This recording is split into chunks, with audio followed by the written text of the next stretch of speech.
Welcome back to Runner5 Gaming, and guys, here are some things you need to know before sending your Switch 2 or Nintendo Switch or your Joy-Con 2s or Joy-Cons to Nintendo.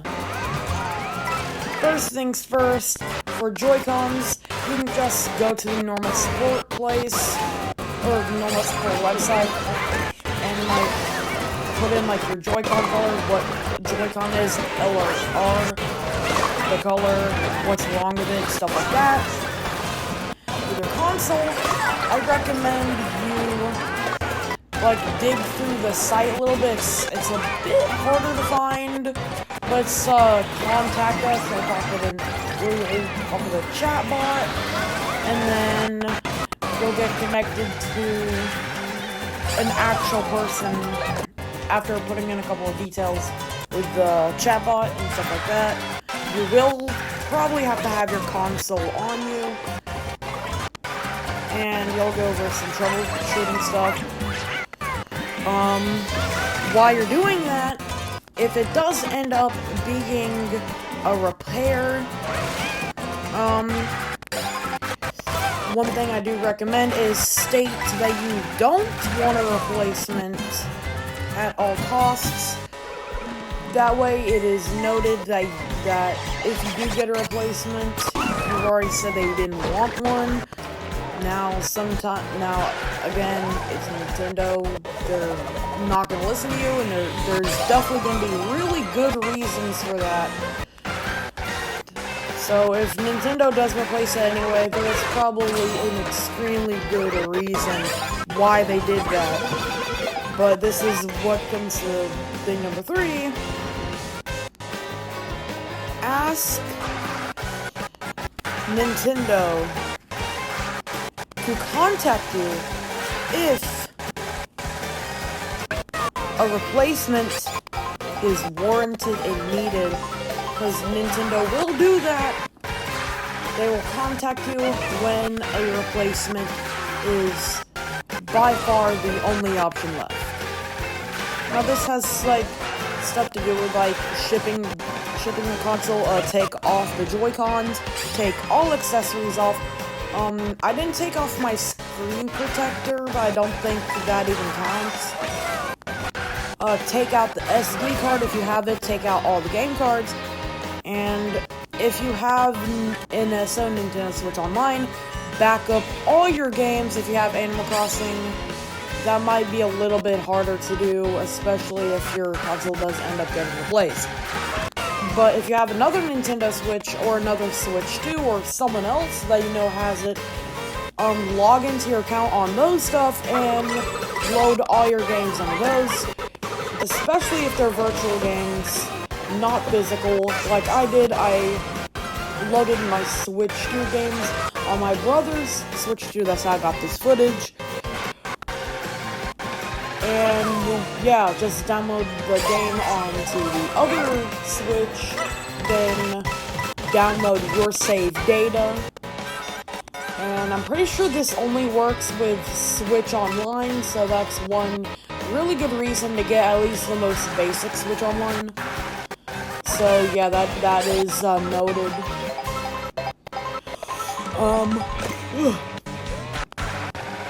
Another thing is, if it's physical, I'm pretty sure it's a bit more difficult, but yeah, I'm pretty sure it's pretty much the same way. Game cards, if you have a game card in the game card slot, even if you don't, and you know you don't just check it anyway, you definitely don't want to take that risk. And yeah. And number 10 is just, don't worry too much about it. Nintendo knows what they're doing. It's their console.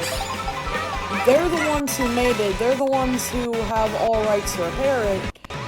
They know what they're doing pretty well. And that brings us to number 11. Don't repair it yourself, especially if it's still in warranty. So yeah. And this brings us to number 12. It will take some time. It may take up to a week.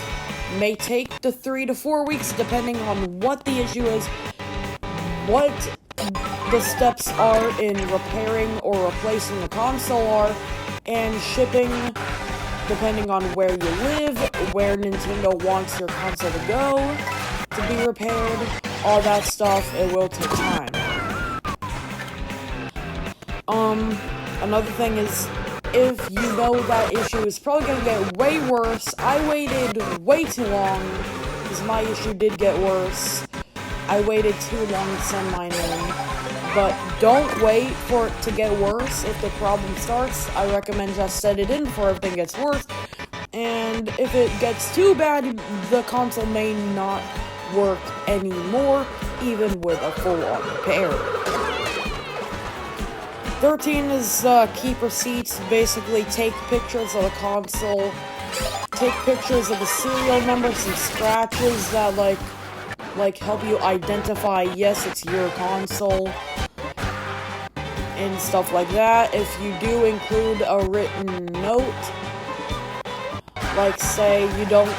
say you stated that you don't want your console to be replaced, but you just want to be extra sure, you add like a little note in there. Take a photo of that note inside the box as extra proof. Take photos of like wear on your console as like other identifying things and proof, and overall proof of ownership really needed for that. Trust me. And if you do decide to write a copy and take a picture of both copies side by side, one in the box and one outside the box. Really useful.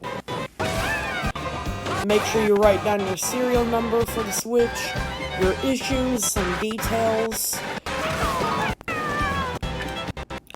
This brings us to number 14. When shipping your console, put it in like a box protected like bubble wrap or packing peanuts or packing paper.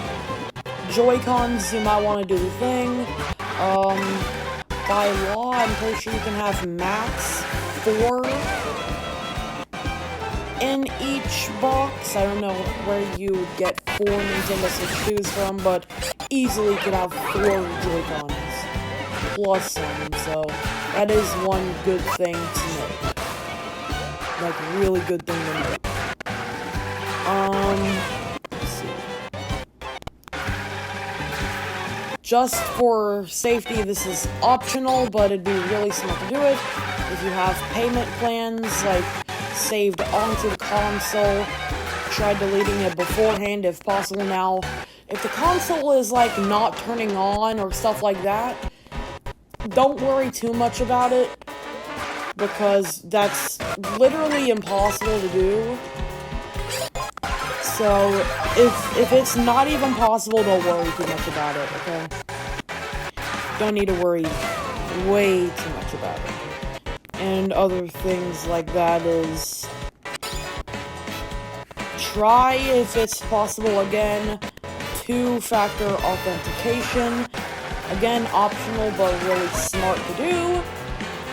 Now, if you can't do it, that's not your fault. It's just something that not everyone can do, because either like a broken screen, or like I said, the console does not turn on at all. Yeah, it's going to happen. That's just going to be like that. And number 16, keep track of shipment and repair logs. And Nintendo does send like updates. Keep track of those, save them, write them down, because they'll be really useful to note and estimate when your Switch 2 or Switch or whatever you sent in Nintendo is coming back, how the repair is going, stuff like that.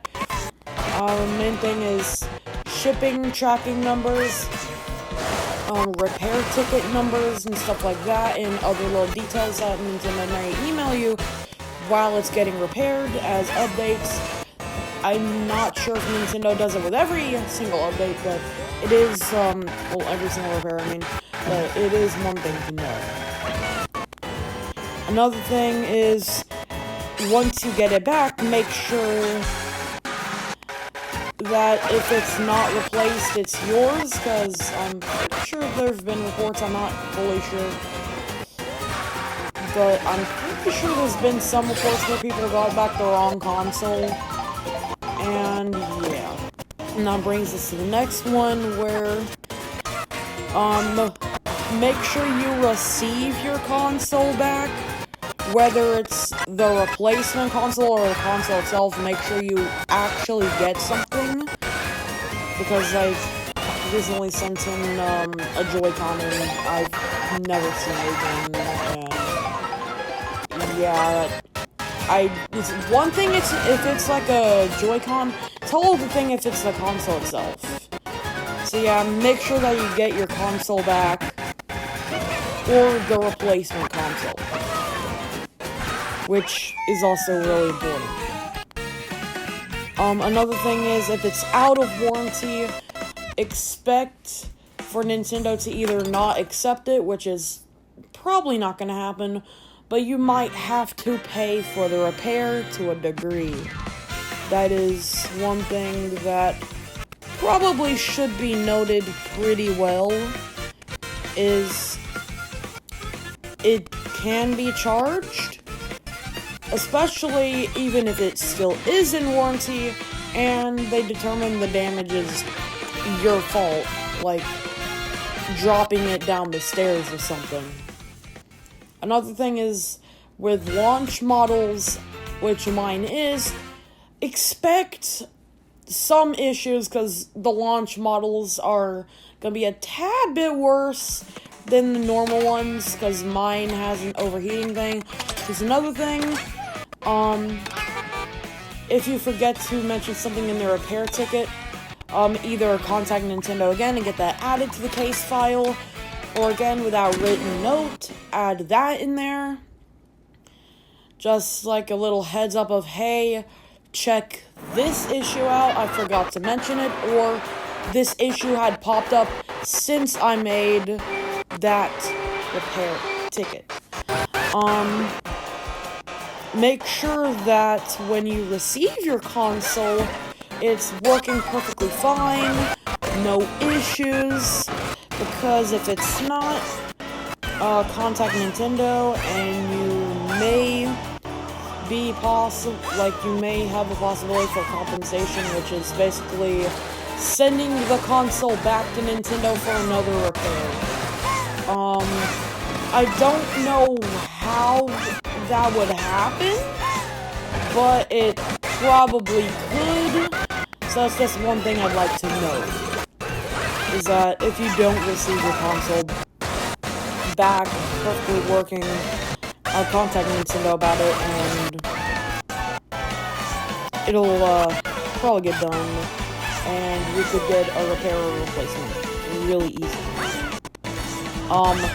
Don't send the console in modded. That means, like, no custom firmware, because I'm pretty sure they're gonna check that to make sure the console works.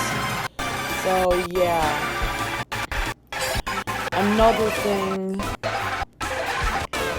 is no custom backplates, stuff like that. That goes for the same with the Joy-Cons and any controllers, with Switch 2, Switch 1, pretty much anything that you're sending in, and yeah. That is everything you need to know about sending in your Switch or Switch 2 console to Nintendo, or your Joy-Con or Joy-Con 2 to Nintendo. A couple of the things to add on is, if you don't get your save data back, it's unfortunately not Nintendo's fault, because there will be probably nothing they could even do to get it back, which is really sad. Has happened.